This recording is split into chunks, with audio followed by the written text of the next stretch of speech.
Bonjour à tous. L'objectif de cette vidéo est de vous parler d'Oracle Cloud Infrastructure Ansible Collection. Alors, c'est quoi le contexte? Alors, on va imaginer, je suis un développeur.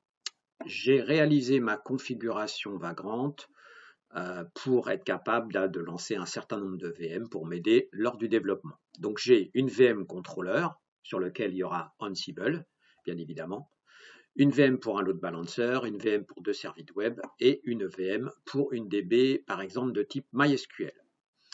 Automatiquement, avec Vagrant, j'ai lancé sur mon poste local CVM, ça tourne, c'est parfait.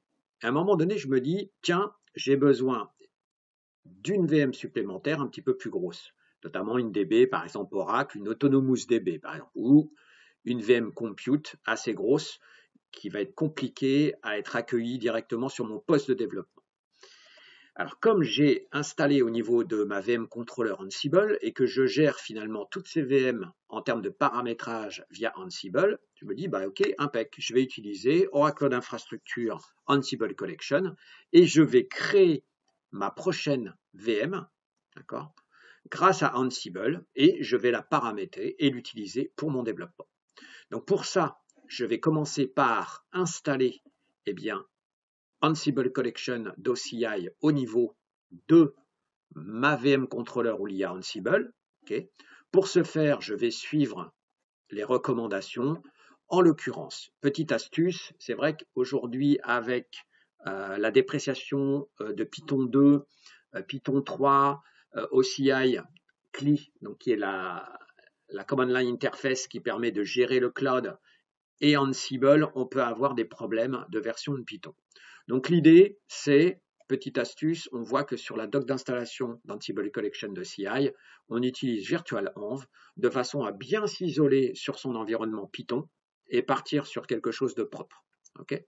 Donc là, on voit, on installe du Python 3, on installe OCI, qui est la Command Line Interface du Cloud Oracle, on installe Ansible et on installe ensuite eh bien, les collections Ansible pour Oracle Cloud Infrastructure.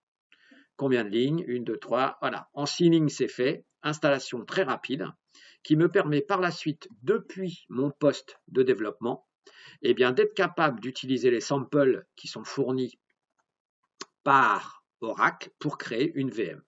Alors, si on va voir le sample qui est fourni au niveau des exemples Oracle dans OCI Ansible Collection Samples Compute Launch Compute Instance Sample YAML, on voit qu'on va devoir mettre, eh bien, donner trois informations, donc mettre à jour trois informations ici qui sont le compartiment du Cloud Oracle sur lequel je travaille, l'image OCID que j'ai envie d'utiliser au niveau de ma VM et la DNAME. Alors, pour trouver la DNAME, très simple, j'utilise la Command Line Interface d'Oracle et je vais aller chercher voilà, la DNAME. Donc, par exemple, moi, j'ai utilisé ici NKT Europe Francfort 1 AD1. OK. Ça veut dire quoi? Je travaille sur le Cloud Oracle au niveau de la région de Francfort et j'ai trois data centers qui sont là pour la haute disponibilité, qui sont reliés les uns aux autres. Et donc, je vais travailler sur l'AD1. Très bien. Une fois que j'ai ça, je vais aller chercher l'image ID. Alors, l'image ID, elle dépend du data center sur lequel je suis.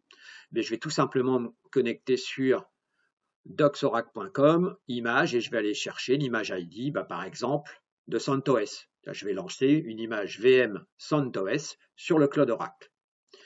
Le compartiment ID, c'est tout simplement le compartiment ID du compartiment où je veux créer ma VM. Moi, ce compartiment ID ici correspond à mon compartiment qui s'appelle cPrevo. Une fois que j'ai ces trois informations, je les donne en termes de variables d'environnement, puis je peux lancer ici mon playbook pour créer ma VM. Si on regarde un petit peu ce qui s'est passé, voilà, eh bien, j'ai un VCN qui a été créé, une public key qui a été créée, une private key qui a été créée, bref, tout ce qu'il faut, des ingress rules pour me connecter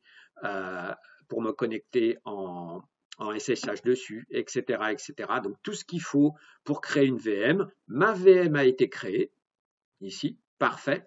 Ensuite, un test a été effectué pour se connecter en SSH dessus. Parfait, ma VM tournait. Et ensuite, le script, lui, se nettoie. Donc, j'ai terminé l'instance, délété le réseau, dilater la security list, les route tables, l'Internet Gateway, la totalité de ce qui me permet finalement d'inclure une VM et de pouvoir y accéder en SSH.